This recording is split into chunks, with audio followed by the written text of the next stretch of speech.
un sourire clair, une mélodie dans l'air. Harmonie, harmonie féminine pour vous mes amis. Un rouge à lèvres, un regard profond, l'élégance qui répond. Harmonie, harmonie féminine pour vous mes amis. Des notes qui dansent, des rêves en couleur, la musique nous rassemble avec chaleur. Harmonie, harmonie féminine pour vous mes amis.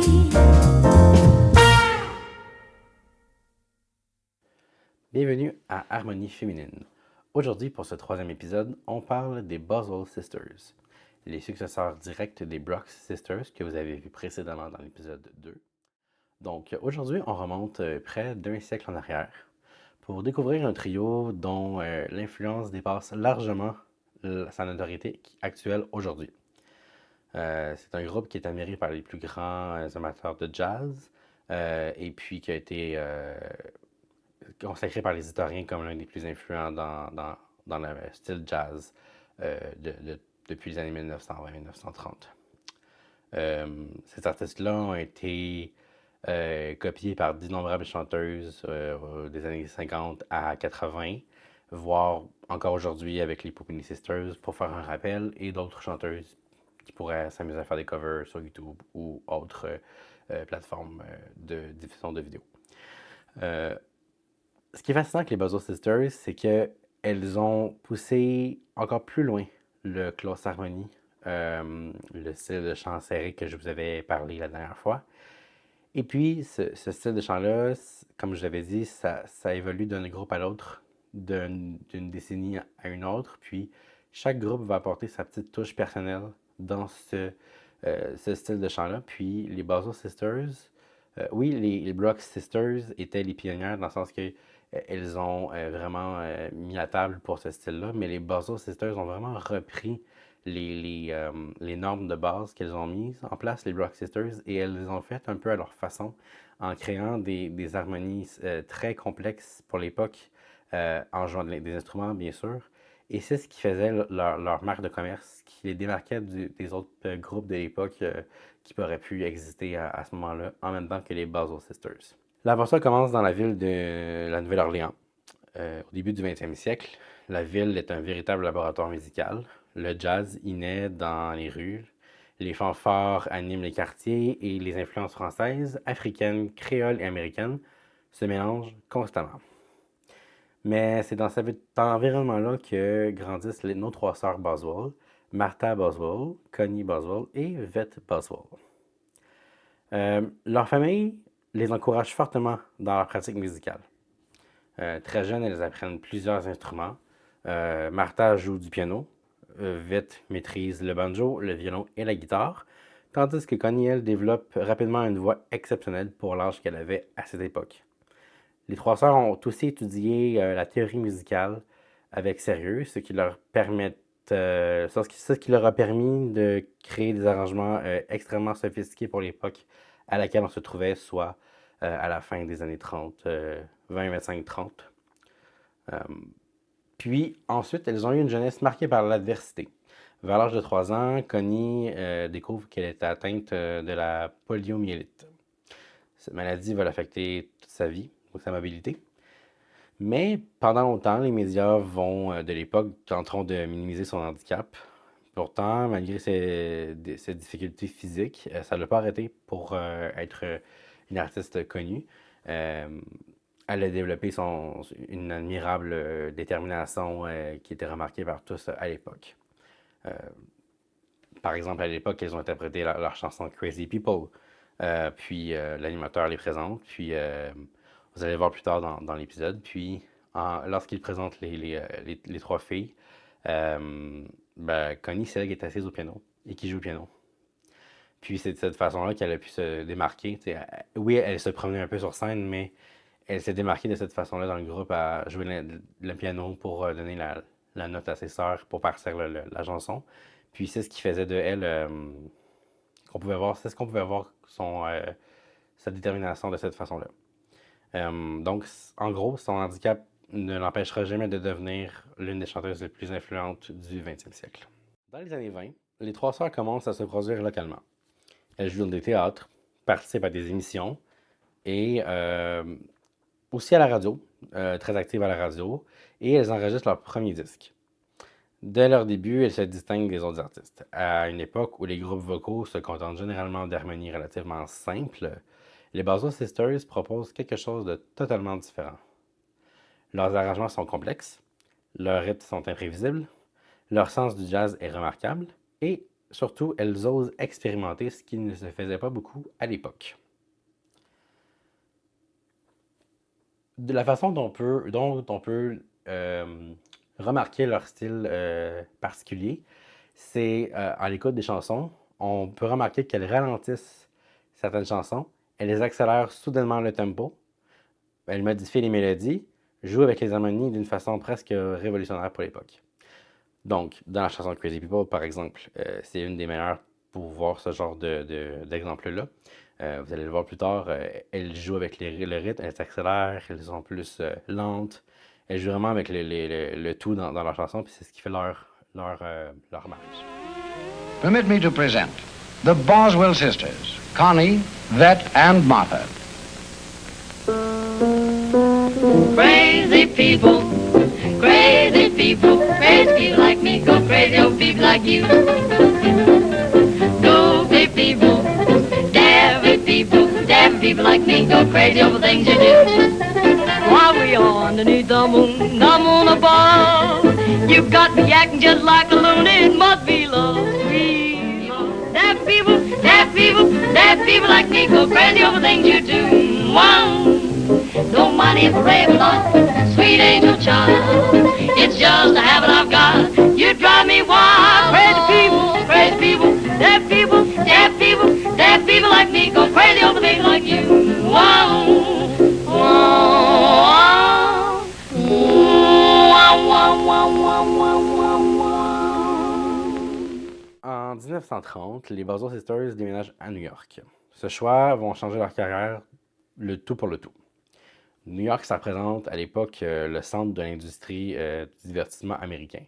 Les maisons de disques cherchent constamment des nouveaux talents et les grands orchestres de danse dominent les ondes à l'époque. Rapidement, les Basel Sisters attirent l'attention des producteurs.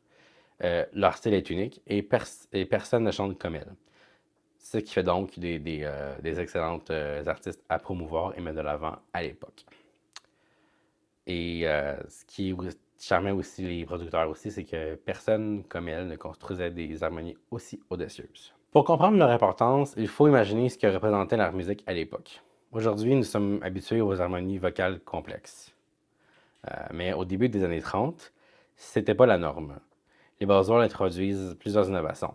Elles ont introduit les harmonies jazz sophistiquées, des changements de tonalité inattendus, des variations rythmiques audacieuses, des limitations instrumentales avec la voix, et des arrangements extrêmement travaillés. Puis, aussi, elles transforment littéralement chaque chanson qu'elles interprètent. Même lorsqu'elles reprennent une pièce populaire, leur version devient souvent plus intéressante que l'original. C'est ce qui a fait un peu leur succès à l'époque. Parmi les trois sœurs, Connie attire particulièrement l'attention. Sa voix est extraordinaire comparée aux deux autres. Ils ont une bonne voix, mais sa voix avec un petit quelque chose de plus qui faisait que le public la remarquait plus, elle, que ses sœurs à certains moments. Parce qu'elle possède un excellent rythme. Elle peut passer d'un registre grave à un registre aigu avec une facilité, voire déconcertante à l'époque. Mais ce qui impressionne surtout les musiciens, c'est sa capacité à improviser. Comme les grands instrumentistes de jazz, elle utilise sa voix pour créer des variations spontanées. Plusieurs critiques considèrent encore aujourd'hui que Connie Boswell, c'est l'une des meilleures chanteuses jazz de tous les temps. Maintenant, c'est leur succès national. Grâce à la radio, les Basel Sisters deviennent rapidement célèbres à travers les États-Unis. Elles participent à de nombreuses émissions, leur popularité grandit constamment, les auditeurs apprécient leur originalité, les musiciens admirent leur créativité et les producteurs reconnaissent leur professionnalisme. Le trio devient l'un des groupes vocaux les plus demandés du pays dans ces années-là. Puis leurs chansons qui ont été vraiment marquantes, c'est que parmi leurs nombreux enregistrements, plusieurs titres se démarquent. The Object of My Affection demeure probablement leur plus grand succès. Leur interprétation est élégante, raffinée et incroyablement moderne pour l'époque. On retrouve aussi comme titre connu EBGBs, Shout Out Sister Shout, Rock and Roll et Mood Indigo. Même aujourd'hui, plusieurs de ces enregistrements, surtout aux États-Unis, moins au Canada, surprennent par leur fraîcheur. Ils sont souvent beaucoup plus modernes que leur âge pourrait le laisser croire. Donc, en l'écoutant, on peut comprendre que c'est vieux et un peu plus ancien, mais les gens, s'ils ne font pas de recherche sur le groupe en tant que tel, ne sauront pas que c'est un groupe qui vient des années 30. Ça peut surprendre lorsqu'on fait la recherche, mais moi-même, quand j'ai fait la recherche pour ce groupe-là, j'ai été surpris de voir que c'était dans des époques où la musique commençait à établir ses codes dans le fond, puis j'ai vraiment été charmé par la façon dont elles interprètent leurs chansons. Par la suite, leur influence a été immense. L'influence des Basel Sisters est difficile à mesurer parce que pourtant elle est énorme, mais l'une de leurs admiratrices les plus célèbres, dont une artiste que je vais parler dans la saison 2 d'Harmonie féminine, c'est Ella Fitzgerald. Ella Fitzgerald, c'est une artiste solo, jazz, très connue, ayant plus de 60 ans de carrière à son actif, qui est maintenant décédée, mais c'est une très grande chanteuse. Et puis, ça a été une de ses inspirations, le groupe des Basel Sisters, pour justement développer son style, propre style à elle. Donc ça, je vais y revenir dans la saison 2, mais c'était intéressant de voir que ce groupe-là qui était dans les années 30 a eu un impact sur une artiste très reconnue dans le jazz qui s'en est inspirée dans ses interprétations et pour faire de ce qu'elle a fait de sa carrière. Donc c'est remarquable de voir que ce groupe-là, même si elles n'ont pas été longtemps sur la scène musicale, elles ont quand même eu une grosse empreinte dans l'industrie de la musique et dans les styles jazz particulièrement. Puis Ella Fitzgerald, elle a souvent expliqué avoir étudié leurs enregistrements pour comprendre la façon dont ils interprètent, leurs harmonies, le rythme et tous les autres aspects de chansons, dont je ne connais pas les technicalités parce que je ne suis pas un musicien. Mais si on s'étend plus et en faisant des recherches, je vous invite à faire des recherches, on peut comprendre mieux leur façon d'arranger leurs chansons. Puis d'autres chanteuses à l'époque importantes ont également reconnu leur dette envers ce trio-là. Leur dette dans le sens que ces chanteuses-là qui ont avoué ça, ben, c'est qu'elles se sont inspirées des Basel Sisters pour justement mettre en place leur style et le développer avec le temps. Donc c'est vraiment impressionnant pour vrai de voir ce qu'elles ont fait en si peu de temps. Puis ce qui était aussi remarquable, c'est leur façon de construire les harmonies qui vont influencer plusieurs générations d'artistes aussi. Maintenant, je vais vous donner un clin d'œil sur les Andrews Sisters. Dans le fond, les Andrews Sisters arrivent pas longtemps après elles. Au milieu des années 30, un nouveau trio commence à attirer l'attention. Il s'agit des Andrews Sisters. Leur style est jugé plus accessible, c'est-à-dire qu'il est plus facile à interpréter, plus facile à lire musicalement parlant, et plus direct, moins sophistiqué et plus... on sait à quoi s'attendre avec les chanteuses, alors que les Basel Sisters, bien que leur approche était révolutionnaire à l'époque, on pouvait s'attendre à différentes avenues dans leur façon d'interpréter lors de leur spectacle ou de leur performance. Alors que les Andrews Sisters, c'était un peu plus commercial, un peu plus musique populaire, moins niché au niveau du jazz. Puis, ils avaient une énergie contagieuse. Les Basel Sisters ont une énergie différente au niveau du jazz. C'est plus une énergie... Elle est dynamique, mais elle est un peu plus lente. Il faut aimer elles se font désirer, en fait. Il faut aimer écouter un artiste qui se fait désirer. Dans leurs chansons, certains titres durent 2 minutes 30 environ. L'intro peut durer environ 30 secondes, 45 secondes avant que les paroles commencent à être entendues. Ça, c'était un style voulu à l'époque. C'est-à-dire que les chanteuses, lors de leurs enregistrements, ont fait en sorte que les chansons aient beaucoup plus de musique ou des instruments instrumentaux, puis que leur portion chantée soit moindre qu'une chanson normale aurait plus de paroles en 2 minutes 30. Mais les Andrews Sisters ont fait des intros beaucoup plus courtes, des chansons à peu près dans les mêmes durées, des fois jusqu'à 4 minutes, ce qui était rare à l'époque, mais ça pouvait se faire. Puis, c'est ce qu'on va dire par un style plus accessible. Les Andrews Sisters vont connaître un succès commercial encore plus important que les Buzzle Sisters. En fait, les historiens considèrent que les Andrews Sisters ont bâti leur style à partir des innovations introduites par les Buzzle Sisters plusieurs années plus tôt. Donc, malheureusement, les Buzzle Sisters ont eu une courte carrière pour des raisons personnelles. Par contre, Connie a perduré dans le temps. Elle a fait une carrière solo et ça a bien fonctionné pendant plusieurs années, jusqu'à son retrait de la musique. Mais aujourd'hui, les gens se posent beaucoup la question dans le milieu pourquoi les Puzzle Sisters sont moins connus aujourd'hui. C'est une question fascinante parce que comme un groupe aussi influent, a-t-il pu relativement être oublié du grand public à ce point-là?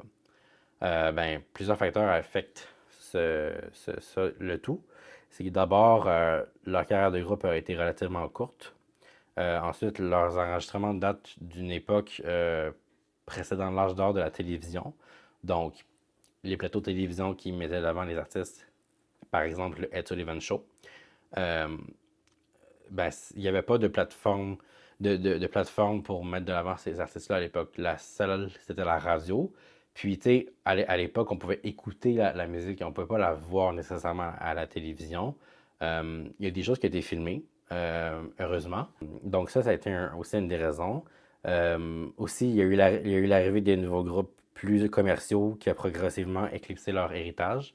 Donc, étant que c'était plus accessible, plus facile comme style de jazz, ça a été un peu éclipsé rapidement, malheureusement. Mais pourtant, chez les historiens du jazz, leur réputation demeure immense. Donc, malgré le fait qu'elles aient été éclipsées rapidement par des nouveaux groupes et toutes les autres raisons que je viens de vous énumérer, leur héritage est encore étudié aujourd'hui dans des écoles de musique. Certaines écoles étudient ça, ce style leur style de musique, et surtout dans le jazz, vu que c'est très niché. Mais quand on les écoute et quand on s'intéresse de près à leur travail, on apprend énormément sur leur façon de travailler la musique. Ça, c'est quelque chose qui m'a vraiment beaucoup fasciné en lisant sur elle. Puis mes recherches ont été très fructueuses parce que j'ai trouvé beaucoup d'archives qui vont vous charmer, je vous dirais. Il n'y en a pas beaucoup, mais celles que j'ai trouvées, c'est vraiment des mines d'or. On les voit très bien, on les voit travailler.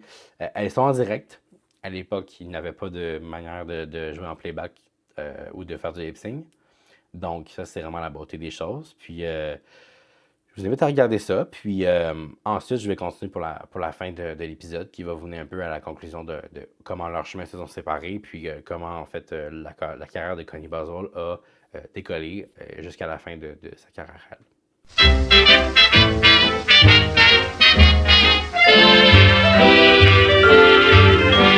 The object of my affection can change my complexion from white to a rosy red. Anytime he holds my hand and tells me that he's mine. There are many boys who can thrill me and some who can chill me, but I'll just hang around and keep acting like a clown until he says he's mine. Now I'm not afraid that he'll leave me, 'cause he's not the kind who takes a dare. I've got the heebie-jeebies, I'm talking about. Got the heebie-jeebies blues, sweet Carly Bone. Come on down, just leave this jaw, that bed, don't you know it? Come on, show it, I don't feel blue.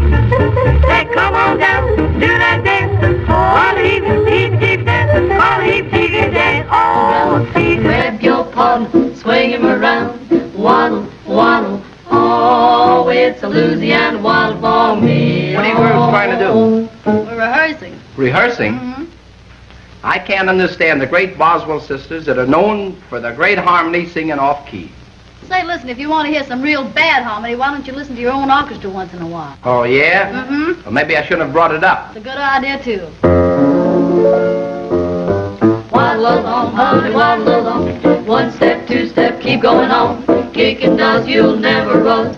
You'll be happy, so let's get started. Oh, let me buy where your troubles are down, where all the darkies stomp, losing the ground. Waddle, waddle, waddle, waddle, waddle. It's a Louisiana waddle for me, oh. La Louisiana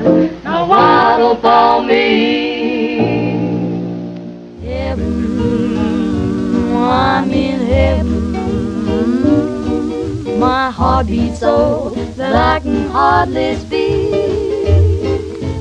And I seem to find the happiness I seek when we're out together, dancing cheek to cheek. Donc, concernant la séparation du trio des Boswell Sisters, en 1936, les Boswell Sisters mettent fin à leur carrière commune. Les raisons sont multiples, les priorités personnelles changent, leurs carrières individuelles deviennent plus importantes que celles du groupe, le contexte musical évolue également très rapidement. Après la séparation du groupe, Connie poursuit une carrière solo très réussie. Elle demeure une vedette importante de la radio et du disque pendant plusieurs années après ça. Dans sa carrière solo, Connie Boswell devient l'une des chanteuses les plus populaires d'Amérique. Sa voix est immédiatement reconnaissable. Ses enregistrements se vendent bien. Elle apparaît régulièrement à la radio et son influence continue de grandir. Durant cette période, elle collabore avec plusieurs musiciens prestigieux de l'époque. Puis, c'est un héritage qui va perdurer à travers les décennies, qui va se continuer après ça. Parce que même après leur séparation, l'influence des Boswell Sisters continue de se faire sentir. Leurs arrangements sont étudiés dans les écoles. Leurs enregistrements sont réédités. Les historiens redécouvrent leur importance en s'attardant plus à leurs œuvres, qui sont heureusement sauvegardées dans des archives aux États-Unis. Et les chanteurs qui sont spécialisés en jazz vocal les considèrent souvent comme des modèles, qui ont établi les règles de base en jazz vocal. Et puis c'est là que tout s'installe avec le close harmony, tous les arrangements sophistiqués dans les chansons, les changements de rythme, tout le jargon musical que vous pourrez trouver en ligne si vous faites des petites recherches. C'est quelque chose qui est très intéressant à s'attarder si vous êtes curieux de la musique, autant que moi. N'étant pas un chanteur ou un musicien, ce que j'aurais vraiment aimé beaucoup là, être dans ma vie, là je veux une petite tranche de vie en fait, j'ai toujours voulu chanter, mais je chante pour le plaisir dans un karaoké ou avec des amis autour d'un feu, c'est pas mal ça que je fais. T'sais. On me dit que j'ai une voix pour le jazz, mais moi je trouve pas. C'est quelque chose que je garde pour moi. Je vais quand même m'abstenir pour cette portion-là de chanter. Je vais laisser ça aux professionnels. Moi, je fais que vous raconter un peu leur histoire puis de partager leur héritage musical précieux. Mais c'est ça, donc même si j'aime beaucoup la musique, tout ça, j'aurais aimé ça être chanteur puis musicien, mais j'ai pas cette fibre-là. J'ai l'oreille musicale pour écouter, pour apprécier la musique, autant les paroles, le texte, les instruments les différents instruments qui se superposent dans la chanson. Puis avec les vinyles, ce qui est intéressant, c'est que oui, je peux écouter leur musique aux Boswell Sisters ou tous les autres groupes que je vais vous parler. Je peux les écouter sur mon téléphone, sur toutes les plateformes de musique en ligne. Mais rien ne va battre un bon vieux vinyle avec une aiguille qui va gratter le vinyle, puis tu vas entendre toute la subtilité. Dépendant de la qualité de l'aiguille, bien sûr. Ça va vraiment aller gratter le vinyle, le sillon qu'on appelle. Tous les sillons qui sont dans lesquels la musique est imprégnée. Puis, dépendant de l'aiguille que vous avez, puis de la table que vous avez, plus l'aiguille en fait, puis le bras, c'est ça l'important. La musique va sortir d'une façon plus chaude, dépendant de l'aiguille que vous avez aussi, plus chaude, plus enveloppée, plus mieux diffusée dans l'espace, puis toutes les subtilités que vous pourriez manquer. Oui, la qualité de la musique, elle est impeccable en ligne, mais c'est du numérique. C'est pas vintage comme ça. C'est vraiment une autre expérience musicale. Puis si vous avez vraiment la chance si vous n'avez pas encore expérimenté, vous avez la chance de le faire chez quelqu'un ou de vous en acheter une pas trop chère pour commencer, je vous invite fortement à le faire. Ça vaut la peine et le détour pour le faire. Ensuite, comment on les redécouvre aujourd'hui en 2026? C'est une expérience étonnante. Comment je les ai découvertes? C'est en 2024. Je faisais des recherches pour justement mon intérêt personnel. Puis ça, c'est bien avant de commencer mon projet Harmonie féminine. Là. C'est vraiment pour une recherche personnelle que je faisais ça. Puis leurs chansons ont presque 100 ans. C'est quand même impressionnant de voir qu'un groupe qui a chanté il y a 100 ans presque, autant les Brooks Sisters que les Boswell Sisters, c'est quand même impressionnant. Puis on va dire que c'est juste des chiffres, mais c'est pas juste des chiffres, c'est tout la pop qu'on a aujourd'hui, je dis pas que la pop d'aujourd'hui provient toute de ces chanteuses-là, mais la musique qu'on a aujourd'hui vient de quelque part. Ça vient pas juste de 2020, 2010. Ah, quelqu'un a inventé un style. T'sais. Oui, Michael Jackson a inventé des choses. On dit que certains artistes ont fait leur marque dans les années 80, 90, puis ils ont créé un certain style. Ça, c'est vrai. Mais la base de toute la musique pop ou la musique en général, jazz, vient pas juste de ces groupes-là. Aussi, il y a plusieurs autres groupes qui ont mis leur grain de sel là-dedans. Mais ces femmes-là qui ont chanté à cette époque-là avaient quand même une certaine importance dans l'avenir de la musique. Elles ne s'en rendaient pas compte, mais leur héritage qui existe maintenant vient d'un peu d'elles aussi. Donc, moi, c'est ce que j'ai compris en écoutant la nouvelle musique d'aujourd'hui. Bon, le lien n'est pas fait directement entre, par exemple, Lady Gaga et les Boswell Sisters. C'est pas le lien que je fais automatiquement. Mais quelque part, dans la musique aujourd'hui, il y a un lien à faire avec le passé. Autant, je vous pourrais dire n'importe quel artiste jazz ou rockabilly ou R&B de l'époque ou de disco, tous les artistes ont leur... Tous les styles de musique ont leur genèse, puis ont leurs créateurs, leurs influenceurs qui ont créé certains concepts importants dans chaque style, puis c'est ce qui fait la beauté des choses dans le jazz, puis dans la pop, c'est ça, c'est que même si la pop, des fois, peut sembler pareil, ça finit par évoluer, puis chaque époque a son moment. Donc, c'est ce que je pourrais redire sur les Boswell Sisters. C'est vraiment un groupe qui m'a charmé. Leur musique, leurs chansons sont très vieilles. Il faut aimer ça. Et c'est un style qu'il faut développer. Au début, j'étais pas convaincu que j'aimais ça au début. Mais je me suis assis tranquillement seul, puis j'ai pris le temps d'écouter leur musique, puis d'apprécier leur musique, puis maintenant, je suis vendu complètement quand j'en entends, ce qui est très rare. J'en profite, puis je me laisse bercer par cette musique-là qui est fantastique. Donc, pour revenir aux Boswell Sisters, c'est des véritables pionnières. Lorsqu'on parle de groupes féminins influents, plusieurs noms viennent spontanément à l'esprit, même avant les groupes des années 40. Avant les trios vocales de l'après-guerre et bien avant les groupes des années 60, il y avait les Boswell Sisters. Elles ont démontré qu'un groupe vocal pouvait être à la fois populaire et innovateur pour l'époque. Elles ont prouvé que les harmonies pouvaient devenir un véritable instrument. Puis elles ont ouvert une voie que d'innombrables artistes emprunteraient par la suite, dans les années à venir. Donc, l'histoire des Boswell Sisters nous rappelle que les artistes les plus influents ne sont pas toujours les plus célèbres. Leur carrière fut relativement brève, leur nom est parfois oublié du grand public, mais leur impact sur la musique populaire demeure immense.